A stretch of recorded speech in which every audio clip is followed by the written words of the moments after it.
हे सियाराम दोस्तों, welcome back to your channel G G sir. तो जैसा कि आप सबको पता है 10th स्टैंडर्ड का साइंस 2 का chapter number 5 towards green energy एक इंपॉर्टेंट चैप्टर है एसएससी 2026 के बोर्ड के एग्जाम के लिए। किसके लिए मैंने बोला? एसएससी 2026 के बोर्ड के एग्जाम के लिए।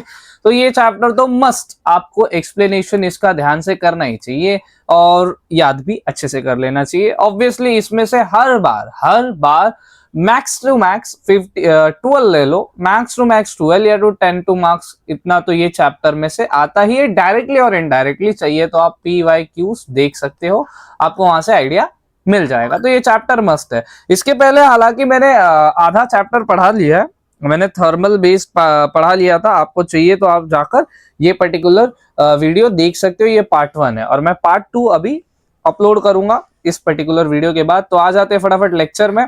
हमारा ये हो चुका था, अभी हम लोग है पावर प्लांट जो है न्यूक्लियर बेस्ड। ओके, और ये बहुत इंपॉर्टेंट है, इसके आंसर्स भी बहुत प्यारे हैं। अगर आप पढ़ लो तो इसमें एक फिजन न्यूक्लियर आता है, वो पढ़ना बहुत जरूरी है obviously from board perspective 2026 science 2 के पेपर के लिए। Okay, so power plant based on nuclear energy. ठीक है, अब न्यूक्लियर एनर्जी क्या होती है? ऑब्वियसली रेडियो एक्टिविटी उसमें कुछ इन्वॉल्व है, ब्लास्ट होता है, न्यूक्लियर बॉम्ब होते हैं, ये सब आपने पढ़ा होगा।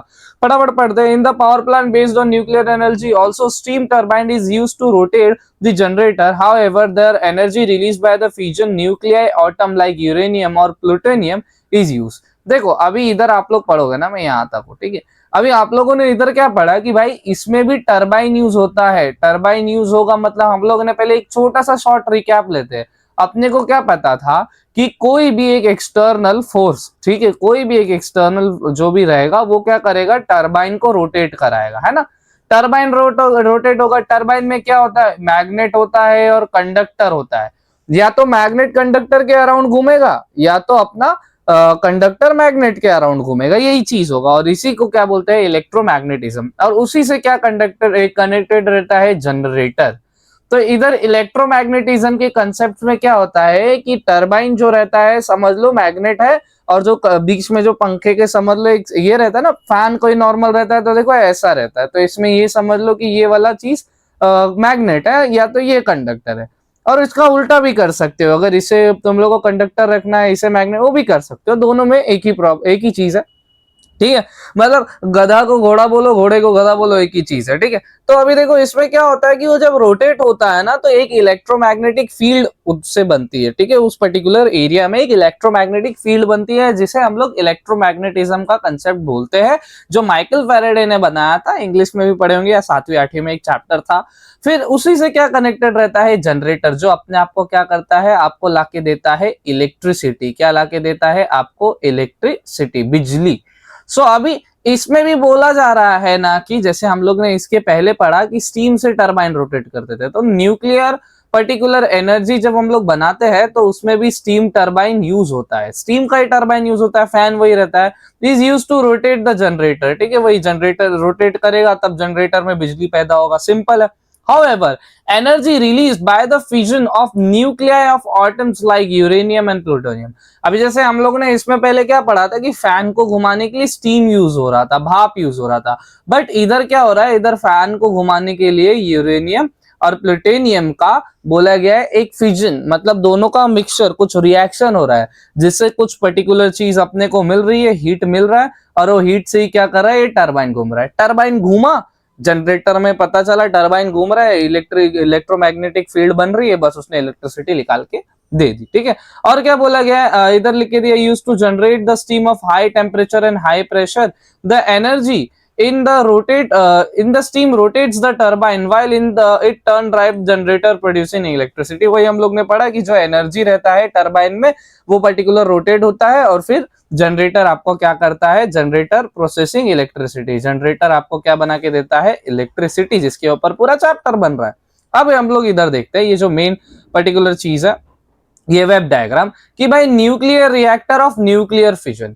एक न्यूक्लियर रिएक्टर है, ये प्लांट रहता है ना, जैसे पूरा मशीनरी लगा है, ये एक स्टेप 1 स्टेप 2 स्टेप 3, तो इधर वैसा बताया। तो पहले क्या, एक न्यूक्लियर रिएक्टर अटैच रहता है, system for steam generation of from water. तो अभी इधर क्या बोल रहा है? जैसे हम लोगों ने इसके पहले थर्मल में पढ़ा था कि कोल यूज हो रहा है। क्या यूज हो रहा है? कोल यूज हो रहा है, ठीक है, कोल यूज हो रहा है। कोल से क्या हो रहा है, हीट निकल रहा है। कोल से क्या निकल रहा है, हीट निकल रहा है। अब हीट से क्या हो रहा है, पानी गर्म हो रहा है। हीट से क्या हो रहा है, पानी बॉईल हो रहा है। और बॉईल पानी क्या करता है, बॉईल पानी अपने को स्टीम बना के देता है। बॉईल पानी क्या करता है, अपने को स्टीम बना के देता है, ठीक है। और फिर आगे क्या बोला गया है, जब generation of the steam, generation from, sorry, जब ये क्या कर रहा है पर्टिकुलरली, जैसे हम लोग ने पढ़ा था कि कोल पानी को बॉईल कर रहा है और पानी से भाप निकल रहा है, टरबाइन रोटेट हो रहा है। बट इधर क्या होता है, इधर कोल की जगह ये न्यूक्लियर पर्टिकुलर एलिमेंट्स यूज होते हैं, यूरेनियम और प्लूटोनियम, जिससे सेम चीज होती है, जिससे क्या होता है, स्टीम बनता है। मतलब वही पानी को गर्म किया, स्टीम बना। और स्टीम टरबाइन तो है, मतलब स्टीम से क्या होगा, स्टीम टरबाइन घूमेगा, रोटेट होगा। और जनरेटर से टरबाइन कनेक्टेड रहेगा, तो अपने को पता है जब ये घूम रहा है इलेक्ट्रोमैग्नेटिक फील्ड बन रही है। जनरेटर के पास पता चला, जनरेटर ने क्या किया, उस इलेक्ट्रोमैग्नेटिक फील्ड यानी उसमें जो एनर्जी थी उसे क्या कर दिया, इलेक्ट्रिक एनर्जी में कन्वर्ट कर दिया। और इधर क्या है, system of conversion of steam back into water, मतलब वो जो पानी से भाप बन रहा था ना, वो भाप को ऑब्वियसली, वो भाप से एक बार टरबाइन रोटेट होगा तो भाप तो ऐसा उड़ेगा, तो वापस उसको क्या करेंगे लोग, कूलिंग टावर में भेज के क्या कर लेंगे, वापस इसको वाटर बना लेंगे और फिर वापस वो वाटर को भाप बनाएंगे। लेकिन पानी को भाप बनाने के लिए अपने को चाहिए हीट। क्या चाहिए अपने को, हीट। अभी हीट पहले वाले थर्मल पर्टिकुलर पावर प्लांट में तो कोल लाके दे रहा था, बट इधर हीट कौन लाके दे रहा है, फ्यूल कौन है, अपने यूरेनियम और प्लूटोनियम। बस यही चीज है। और बाकी सारा प्रोसेस जो हम लोग ने फर्स्ट लेक्चर में पढ़ा, पार्ट 1 में पढ़ा, थर्मल पावर प्लांट वाले में, सब प्रोसेस सेम है। बस इधर फ्यूल अलग है। उधर फ्यूल क्या था, उधर फ्यूल कोल था, जो मैंने आपको इधर बताया, ठीक है। उधर जो फ्यूल था वो कोल था, और इधर फ्यूल यूरेनियम और प्लूटोनियम है। अब यूरेनियम और प्लूटोनियम कैसे हीट बनाते हैं वो भी समझना है अपने को, ठीक है। इधर क्या लिख के दिया, पहले वो पढ़ते हैं। तो here nuclear energy is converted into thermal energy. तो वही न्यूक्लियर एनर्जी मतलब यूरेनियम और प्लूटोनियम साथ में मिलके क्या करते हैं, हीट बनाते हैं, और वो क्या करते हैं, थर्मल एनर्जी लाते हैं अपने को। Thermal energy is converted into kinetic energy of steam. अभी देखो काइनेटिक एनर्जी क्या होती है, मतलब समझने की भाषा में एकदम बोलते हैं ना, कि जो चलता फिरता साइंस है, चलता फिरता इंग्लिश है ना, उसको समझने की भाषा में काइनेटिक एनर्जी क्या है। जैसे फॉर एग्जांपल मैंने कैमरा में ऐसा मूवमेंट किया और कैमरा को एक पुश आया, तो काइनेटिक एनर्जी है, ठीक है। अब फॉर एग्जांपल अगर मैं इसको ऐसा ऐसा ऐसा स्विंग करूं, देखो ये ऐसा ऐसा कर रहा हूं, तो इसके अंदर जो फोर्स आ रहा है वो काइनेटिक है। मतलब कोई भी चीज जो मूव कर रही है, जिसे फ्रिक्शन से मूव करवाया जा रहा है, वो क्या है, काइनेटिक एनर्जी का पर्टिकुलर एक फॉर्म है। तो इधर वही चीज बोला गया कि भाई जो अपना काइनेटिक एनर्जी कैसे प्रोड्यूस हो रही थी, जो स्टीम था ना, भाप क्या कर रहा था, फैन को गोल घुमा रहा था। जैसे फॉर एग्जांपल ये समझ लो फैन का एक ब्लेड है। अब मैं इधर क्या करूंगा, भाप आएगा, जैसे फॉर एग्जांपल फूंक मारूंगा, तो ये थोड़ा सा ऐसा पुश आएगा ना, तो ऐसे ही वो फ्लो आता रहता है और ये घूमता रहता है, घूमता रहता है, घूमता रहता है। तो उसी को क्या बोला गया कि स्टीम का जो पर्टिकुलर काइनेटिक एनर्जी था, उसे हम लोग ने क्या किया, converted, kinetic energy of steam converted into the kinetic energy of turbine. जो स्टीम का प्रेशर, स्टीम देखो प्रेशर से आ रहा था, अगर धुआं ऐसा नॉर्मल पर्टिकुलर, अगर अपने को जो स्टीम टरबाइन है उसे रोटेट कराने के लिए ज्यादा फोर्स लगता है, फैन को घुमाने के लिए क्या लगता है, फोर्स लगता है।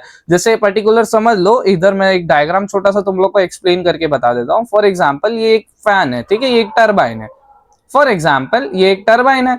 अब टरबाइन को समझ लो, इधर एक पाइप है, इधर पानी बॉईल करने के लिए आपने रखा है, ये बीकर है। फॉर एग्जाम्पल समझ लेते हैं, ये पानी में धुआं निकल रहा है, स्टीम निकल रहा है।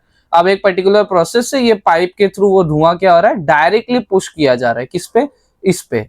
तो ये जो डायरेक्टली पुश किया जा रहा है ना, ये बहुत स्पीड में होगा स्टीम, तो मतलब ऑब्वियसली तभी ना ये क्या होगा, धीरे धीरे रोटेट होगा। ये वाला फैन पे भी आएगा तो ऐसा धीरे धीरे क्या होगा, गोल घूमता रहेगा, और स्टीम जब तक चालू रहेगा तब तक ये गोल घूमता रहेगा। तो ये जो फोर्स से स्टीम से आ रहा है ना, ये जो फोर्स जो लग रहा है ना, ये स्टीम को घुमाने के लिए, उसी को क्या बोल रहा है, ये काइनेटिक एनर्जी बोल रहा है। मैंने बोला ना, कोई भी फ्रिक्शनल चीज जो फ्रिक्शन ला रही, जो फोर्स कर रही किसी चीज को आगे जाने में, तो ऑब्वियसली ये धुआं जो निकल रहा है वो काइनेटिक एनर्जी का ही एक फॉर्म है।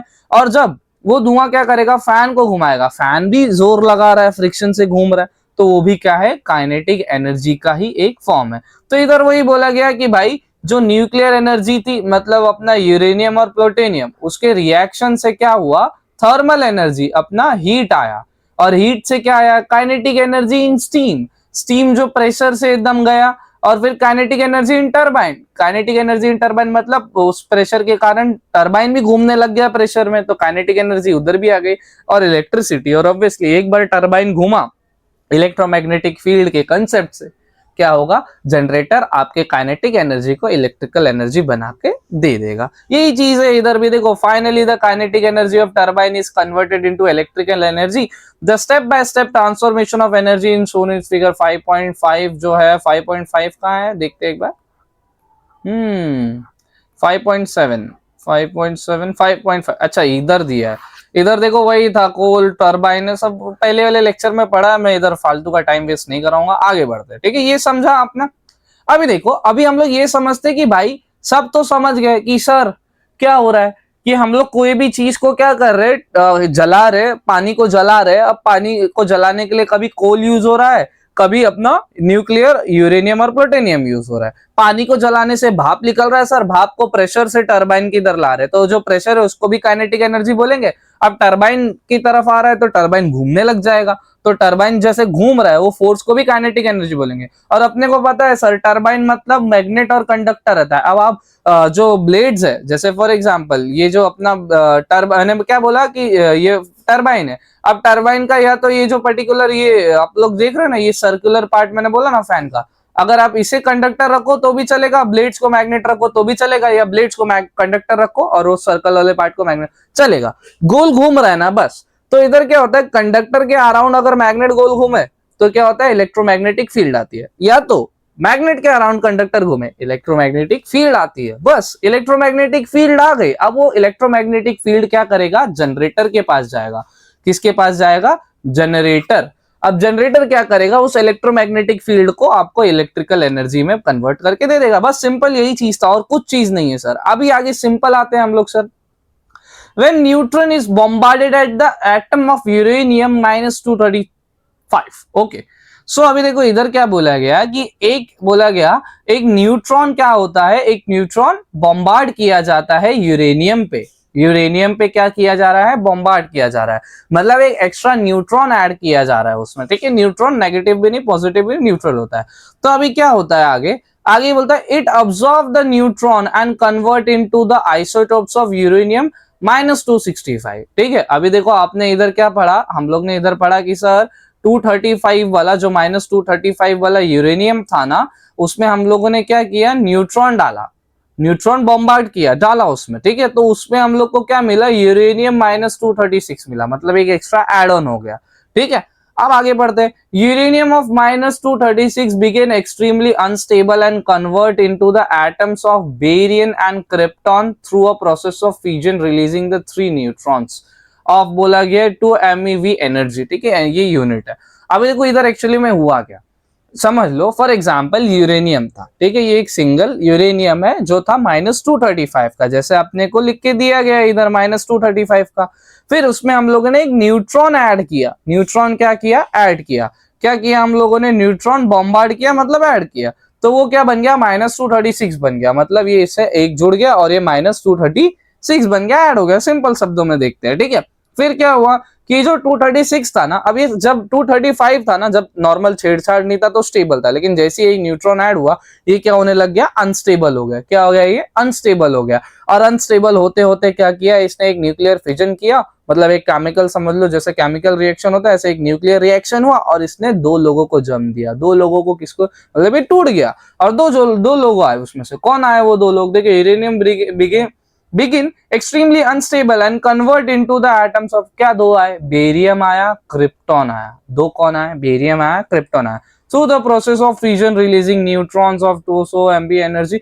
या एनर्जी का यूनिट डजंट नीड इट, खाली याद कर लेना। ठीक है, आगे the 3 neutron generated in the process cause a fission of 3 other uranium 235 atom releasing more energy। अब देखो क्या हुआ भाई, ये यूरेनियम से क्या हुआ था, बेरियम निकला, क्रिप्टॉन निकला। अब इसमें क्या हुआ, वो लोगों ने और ऐड कर दिया। क्या किया, और ऐड कर दिया। क्या ऐड कर दिया, इसमें देखो लिख के दिया गया है process cause the fusion of 3 other 235 releasing more, मतलब इसमें और ये लोग न्यूट्रॉन्स ऐड करते जा रहे हैं। मतलब एक पर्टिकुलर यूरेनियम 2 लोगों को जन्म दे रहा है, फिर वो लोग उसमें भी यूरेनियम एक ऐड कर रहे हैं तो और 2 बन रहे हैं। तो ऐसे मल्टीप्लाई और ऐसे जाके बढ़ते जाते हैं। एक डायग्राम से और अच्छे से समझेंगे हम लोग नीचे।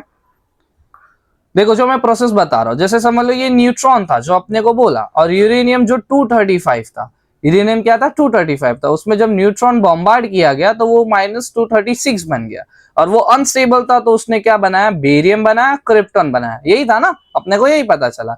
अब बेरियम क्रिप्टॉन में ये लोगों ने क्या किया, बेरियम क्रिप्टॉन में ये लोगों ने वापस से न्यूट्रॉन ऐड कर दिया, वापस से क्या कर दिया, न्यूट्रॉन ऐड कर दिया।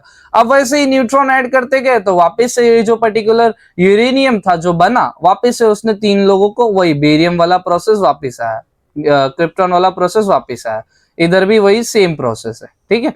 तो ऐसे क्या होते जा रहा है, ये मल्टीप्लाई होते जा रहा है, ये क्या होते जा रहा है, मल्टीप्लाई होते जा रहा है। और ऑब्वियसली जब इतना सारा फ्रिक्शन होगा, मल्टीप्लाई होगा, तो वो क्या करेगा, किसी ना किसी पर्टिकुलर हीट को जन्म देगा, किससे, हीट को, थर्मल चीज को जन्म देगा, और जिससे वो लोग पानी बॉईल कर रहे थे। इधर लिख के भी दिया गया है, the neutron release in the, बोला गया है ये reaction release more energy through the fusion of more uranium nuclear. मतलब जितना यूरेनियम और बेरियम क्रिप्टॉन प्रोड्यूस हो रहा था ना, उसमें और यूरेनियम ऐड करते जा रहे थे, तो और फ्रिक्शन बन रहा था।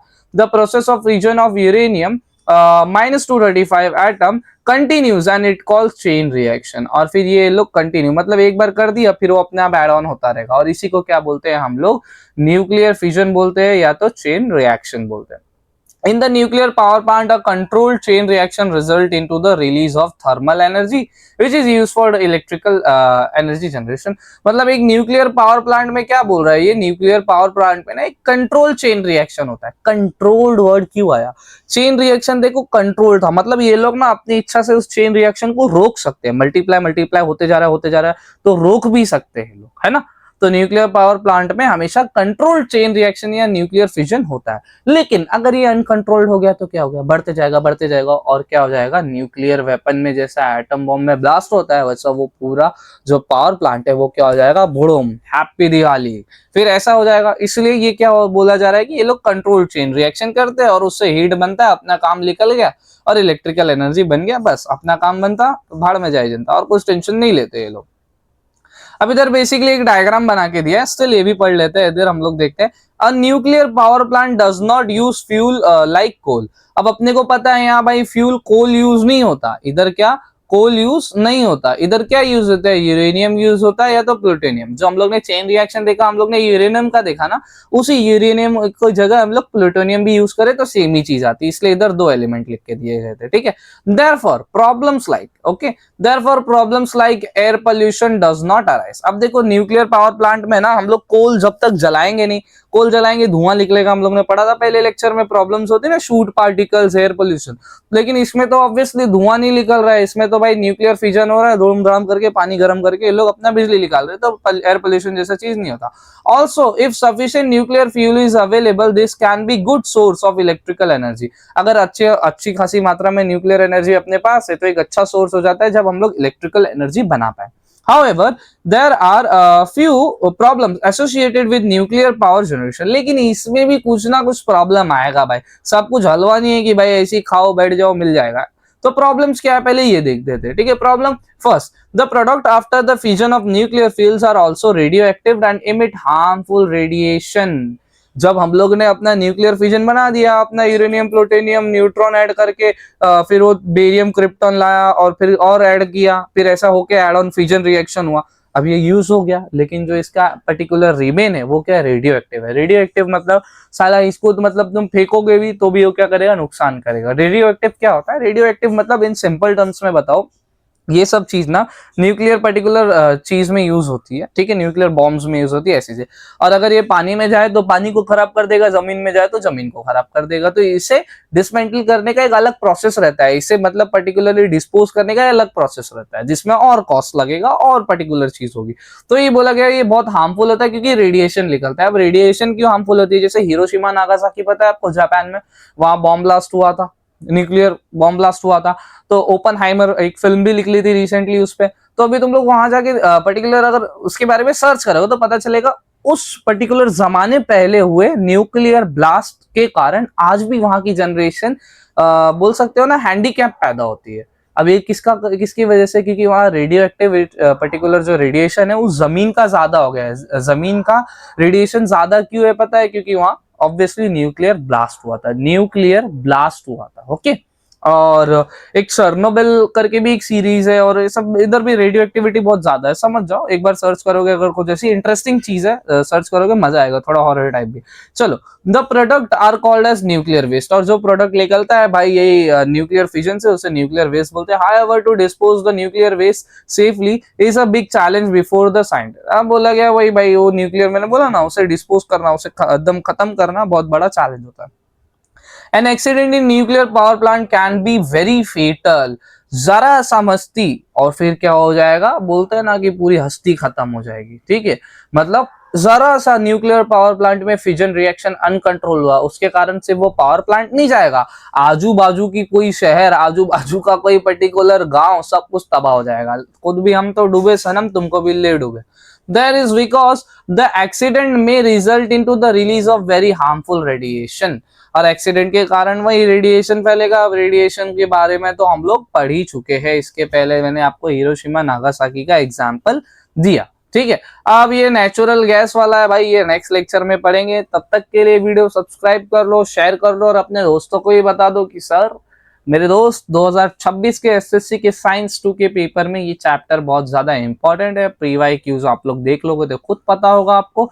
शेयर कर दो, समझ दो, अपने दोस्तों की भी हेल्प कर लो, और तब तक के लिए लाइक कर दो एंड सब्सक्राइब कर दो। Thank you for watching this video. मिलते हैं नेक्स्ट पार्ट यानी थर्ड पार्ट में नेचुरल गैस के साथ। Thank you.